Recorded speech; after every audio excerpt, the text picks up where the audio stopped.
Hello दोस्तों, आज हम बात करते हैं प्राचीन भारतीय इतिहास के स्रोत कौन कौन से हैं जिनसे हमें प्राचीन भारत के इतिहास की जानकारी मिलती है।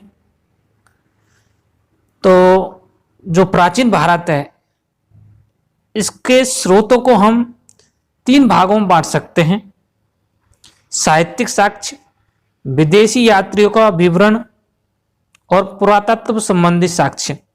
साहित्यिक साक्ष्य यानी कि जो साहित्य के द्वारा हमें प्राचीन भारत के बारे में जानकारी मिलती है उन्हें हम साहित्यिक साक्ष्य कहेंगे। और विदेशी यात्री जो कि भारत भ्रमण करने आए थे और यहाँ के समाज, संस्कृति, रीति रिवाजों के बारे में वो कुछ पुस्तकें लिखी हैं उन्होंने, उनके द्वारा हमें प्राचीन भारत की जानकारी मिलती है। और तीसरा हो गया पुरातत्व संबंधित साक्ष्य। जो भी पुरातत्व हमारे साक्ष्य हैं, जैसे हमारे घाटी, सिंधु घाटी सभ्यता हुई और जो भी का मृद भांड है, सिक्के हैं, ये हो गया पुरातत्व संबंधी साक्ष्य। ठीक है, तो सबसे पहले हम बात करेंगे साहित्यिक साक्ष्य के बारे में। तो इसको हम दो भागों में बांटते हैं, एक तो धार्मिक साहित्य और दूसरा लौकिक साहित्य। ठीक है, धार्मिक साहित्य को पुनः हम दो भागों में बांटते हैं, एक तो वैदिक साहित्य और एक अवैदिक साहित्य। वैदिक साहित्य को हम ब्राह्मण साहित्य भी कह सकते हैं और अवैदिक साहित्य को ब्राह्मणेतर साहित्य भी कहते हैं। तो सबसे पहले धार्मिक साहित्य के अंतर्गत हम वैदिक साहित्य के बारे में अध्ययन करेंगे। तो वैदिक साहित्य में आता है सबसे पहले वेद। वेद क्या है? तो वेद जो शब्द है ये विद धातु से बना हुआ है और जिसका शाब्दिक अर्थ होता है ज्ञान या जानना। ठीक है, ये ध्यान रखना। विद यानी संस्कृत भाषा के शब्द है जिसका अर्थ होता है ज्ञान या जानना। वेद है ये भारत में सबसे प्राचीनतम धर्म ग्रंथ माना जाता है कि सबसे जो प्राचीनतम धर्म ग्रंथ है वो कौन है? वेद। और वेद जो है भारतीय संस्कृति के आधार भी हैं। इन्हें अपरुषेय भी माना जाता है। ध्यान रखना, वेदों को हम अपरुषेय भी कहते हैं। क्यों कहते हैं? क्योंकि इनकी रचना इंसान ने कर करके, या तो जो ईश्वर है इनके द्वारा की गई है या ब्रह्मा के कुछ ऋषि हैं उनको मंत्रों के रूप में, मौखिक रूप में वो ज्ञान करवाया और उन्हीं का जो संकलन है वो वेद बनाया गया। ऋषि है अपने शिष्यों के माध्यम से इस प्रवृत्ति को आगे बढ़ाया था। इस कारण से वेदों को श्रुति भी कहते हैं। ध्यान रखना, ये वेदों को ही नाम है, अपरुषेय भी कहते हैं क्योंकि इसको किसी व्यक्ति विशेष ने नहीं लिखा। ये क्या ब्रह्मा है उसके फिर उन्होंने ऋषि मुनि के माध्यम से इसको मौखिक रूप से ज्ञान करवाया है, फिर उन्होंने अपने शिष्यों के इसको ज्ञान करवाया था। फिर इस प्रकार से ये सिस्टम आगे चलता रहा, तो उनको श्रुति भी कहा जाता है। और वेदों का जो संकलन करता है ये वेद व्यास को माना जाता है। ये ध्यान में रखना, वेदों का संकलन करता, ये इंपॉर्टेंट है। वेदों का संकलन करता कौन है? वेद व्यास। ठीक है, वेद कितने हैं? 4 वेद हैं, ऋग्वेद, यजुर्वेद, सामवेद और अथर्ववेद। इन चारों वेदों का हम एक एक करके अध्ययन करेंगे। ठीक है, ऋग्वेद, यजुर्वेद, सामवेद और अथर्ववेद। ठीक है, सबसे पहले हम ऋग्वेद के बारे में जान लेते हैं। ऋग वेद, दोनों का संधि विच्छेद करें, ऋग प्लस वेद। ऋग मतलब होता है छंदों तथा चरणों से युक्त मंत्र। ठीक है, तो इसका मतलब क्या है कि इसमें कहीं ना कहीं छंद और चरण है, यानी मंत्रों का इसमें वर्णन किया गया है और यह पद में रचित है। ध्यान में रखना, ऋग्वेद है जो पद में रचित है और इसमें कितने मंडल है वो भी आपको ध्यान में रखना है। मंडल, सूक्त और मंत्र, तो इसमें ध्यान रखना 10 मंडल हैं और 1028 सूक्त हैं और 10,598 ये मंत्र हैं। ध्यान में रखना।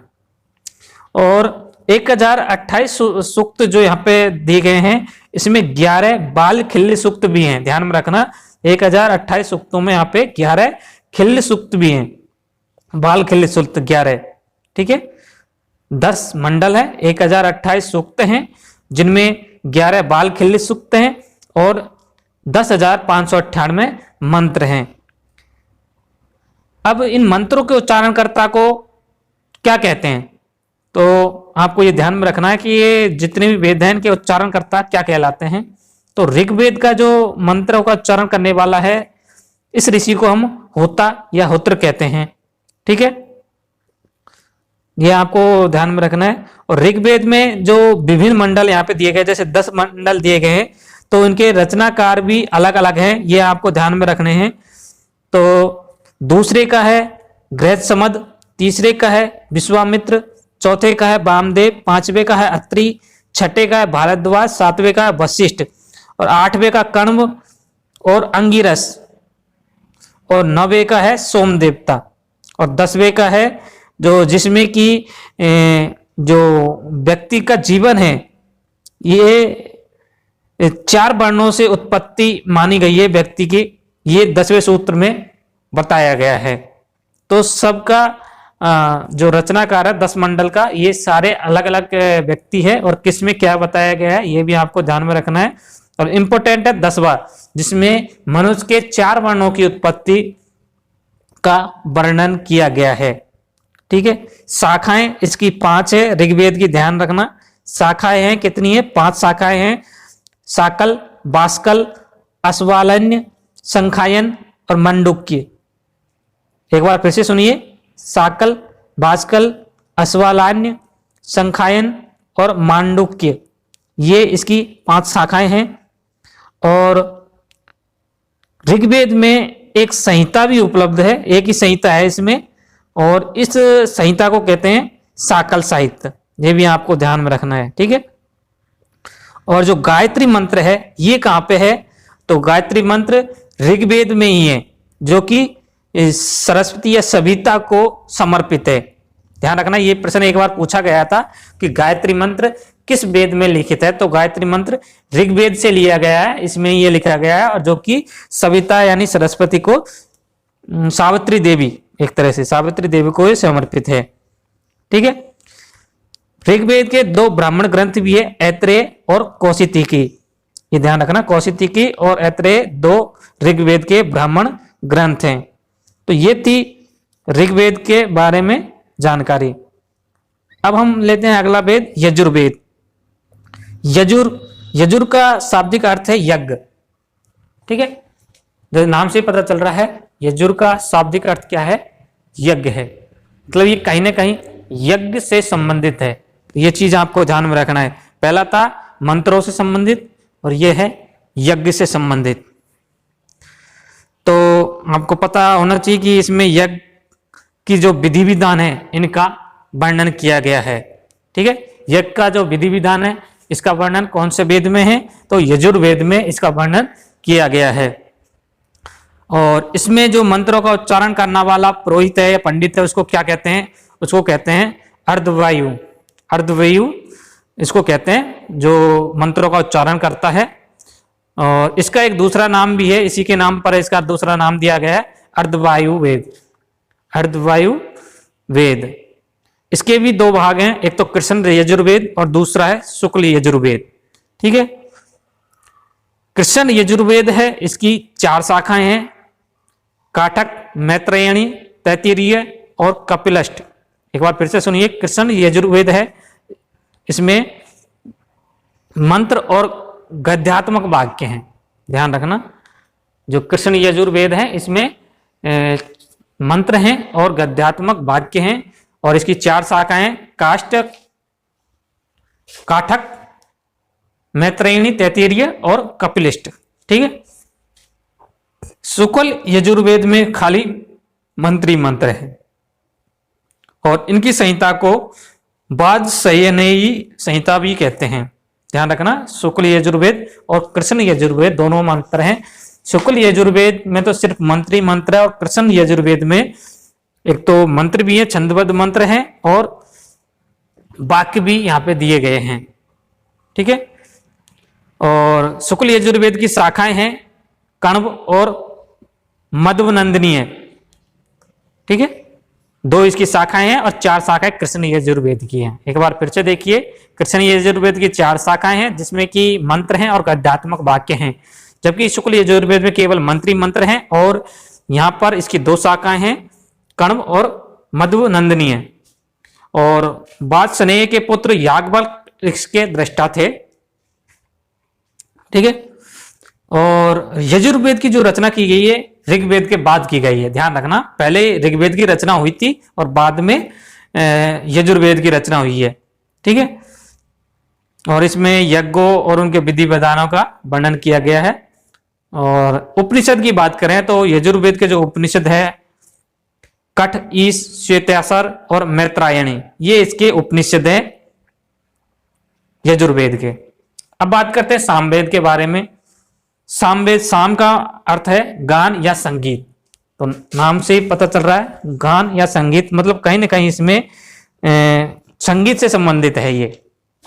ठीक है, तो इसमें यज्ञों के अवसर पर गाए जाने वाले मंत्रों का संग्रह है और इसे हम भारतीय संगीत का मूल भी कह सकते हैं, यानी कि भारतीय संगीत की जो उत्पत्ति हम मान सकते हैं इसी सामवेद के द्वारा हुई है, ऐसा कह सकते हैं। संगीत का एक तरह से उद्गम यहां से माना जा सकता है। मंत्रों को गाने वाले, यानी कि जो सामवेद है इसके मंत्रों को गाने वाले को उद्गाता कहते हैं, ये आपको ध्यान में रखना है। और प्रथम दृष्टा कौन थे इसके? वेद व्यास के शिष्य जैमिनी थे, ध्यान रखना, जैमिनी इसके प्रथम दृष्टा थे। और इसमें कुल कितने मंत्र हैं वो भी आपको ध्यान में रखना है।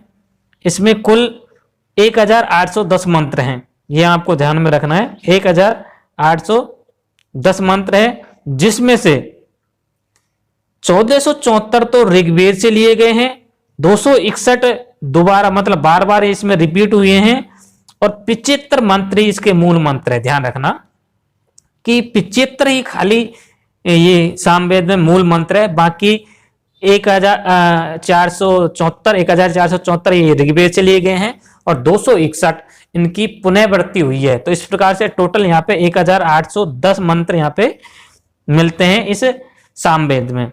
इसकी प्रमुख शाखाएं आपको ध्यान में रखनी है, कौतुमीय, राणामणीय और जैमिनीय। ठीक है, तीन ही इसकी शाखाएं हैं।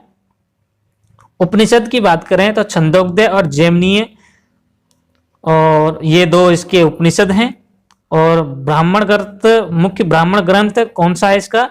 पंचविश मुख्य ब्राह्मण ग्रंथ है इस सामवेद का, ये आपको ध्यान में रखना है। ठीक है, तीनों जो अभी मैंने तीनों वेद बताए हैं यहाँ पे कि ऋग्वेद, यजुर्वेद और सामवेद, इन तीनों को सम्मिलित रूप से वेद त्रयी कहा जाता है। तो ये प्रश्न हमसे पूछा जा सकता है कि वेद त्रयी में कौन कौन से वेद सम्मिलित है? तो ऋग्वेद हो गया, यजुर्वेद हो गया और सामवेद हो गया। ये तीनों वेद त्रयी के नाम से जाना जाता है, इसमें अथर्ववेद शामिल नहीं है। अगला वेद आता है अथर्व ऋषि द्वारा रचित। दूसरा वाचन जो किया था ये आंगिरस ऋषि के द्वारा किया गया था, अतः इसे हम अथर्वांगिरस वेद भी कहते हैं। ठीक है, तो किस किस के द्वारा? अथर्व ऋषि और आंगिरस ऋषि के द्वारा इसका रचना की गई है। और ब्रह्म संबंधी वर्णन इसमें दिया गया है, तो इसके कारण से इसको ब्रह्म वेद भी कहा जाता है। ये इनको उपनाम आपको ध्यान में रखना है, कौन कौन से वेद का क्या क्या उपनाम है। ठीक है, और इसमें कुल 20 कांड है, ध्यान में रखना, कुल 20 कांड है इसमें अथर्ववेद में, और 5987 मंत्रों का संग्रह है और 731 सूक्त है। 20 कांड, 5987 मंत्र और 731 सूक्त इसमें लिखे गए हैं। अब ये अथर्ववेद में लिखा क्या गया है? तो अथर्ववेद में जो भी अंधविश्वास है, जादू टोना, वशीकरण, रोग निवारण, तंत्र मंत्र, इनकी जानकारी इस अथर्ववेद में दी गई है। ठीक है, ये आपको ध्यान में रखना है, कई बार प्रश्न पूछ लिया गया है एचएससी वगैरह में। अब जो मोस्ट इंपोर्टेंट बात है, इसके उपनिषद, कौन कौन से उपनिषद है इस अथर्ववेद के? तो बहुत ही मोस्ट इंपोर्टेंट उपनिषद हैं अथर्ववेद के। मुंडकोपनिषद, प्रश्नोपनिषद और मांडुक्योपनिषद, ये तीन जो उपनिषद हैं ये मोस्ट इंपोर्टेंट है, ये अथर्ववेद के ही उपनिषद है, ये आपको ध्यान में रखने हैं, मोस्ट इंपोर्टेंट। आप मुंडकोपनिषद, प्रश्नोपनिषद, मांडुक्योपनिषद, ये सारे कहाँ से लिए गए हैं? ये सारे अथर्ववेद के ही उपनिषद है, ये आपको ध्यान में रखना है। और एक ब्राह्मण ग्रंथ है गोपथ, ये भी आपको ध्यान में रखना है। और 2 शाखाएं हैं, शौनक और पिपलाद। पिपलाद और शौनक 2 इसकी शाखाएं हो गई, और एक ब्राह्मण ग्रंथ गोपथ। तो हमसे प्रश्न पूछा जा सकता है कि गोपथ जो है किस वेद का ब्राह्मण ग्रंथ है, तो ये अथर्ववेद का ब्राह्मण ग्रंथ है। ठीक है, तो एक बार से मैंने जितना भी बताया गया है इस वीडियो को बार बार देखोगे तो आपको वेदों से संबंधित सारी जानकारी इसमें मिल जाएगी, और यहां से कोई भी प्रश्न वेदों से संबंधित आपका छूटेगा नहीं। ठीक है, तो इस वीडियो में बस इतना ही। आगे की जानकारी को हम नेक्स्ट वीडियो में लेके आएंगे। तब तक के लिए